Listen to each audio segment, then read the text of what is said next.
Perhaps the most prominent UN figurehead with regards to spiritual unification of the world is this man, Robert Mueller.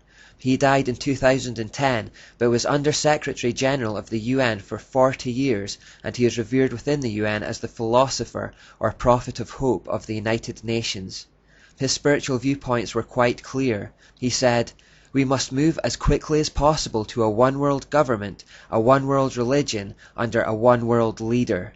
He believed that peace for this one-world order rested primarily on religion, saying, "Peace will be impossible without the taming of fundamentalism through a united religions that professes faithfulness only to the global spirituality and to the health of this planet."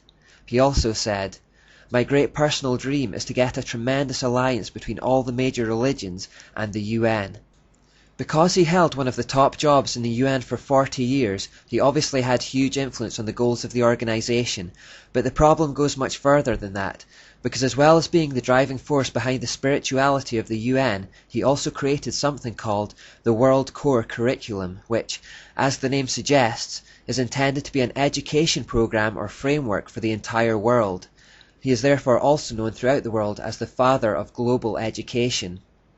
Not only this, but he actually established specialist Robert Mueller schools, where his educational ideas could be taught in their purest form. There are over 30 in existence, and more are being established each year. The World Core Curriculum earned him the UNESCO Peace Education Prize in 1989.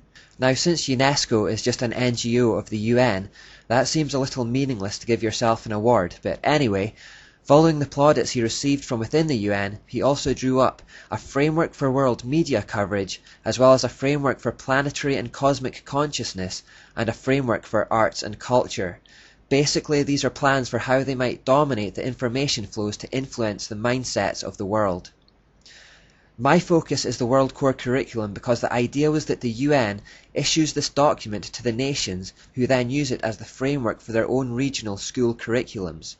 By this method, all the schools around the world would start teaching their kids the same ideas about life. The coming generations would then have the same worldview and the same attitudes for the New World Order. Robert Mueller said of it that we must steer our children toward global citizenship, earth-centered beliefs, socialist values, and the collective mindset which is becoming a requirement for the 21st century workforce. He went on to say, "A World Core Curriculum might seem utopian today. By the end of the year 2000, it will be a down-to-earth daily reality in all the schools of the world."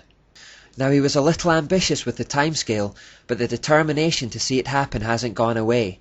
Here in Scotland, a new curriculum has just been introduced called the Curriculum for Excellence, and although it has been heavily criticised by parents and by teachers alike, it openly bases itself on UN frameworks, and one of its key components is preparing children for global citizenship, and it uses phrases like the child's well-being and well-becoming.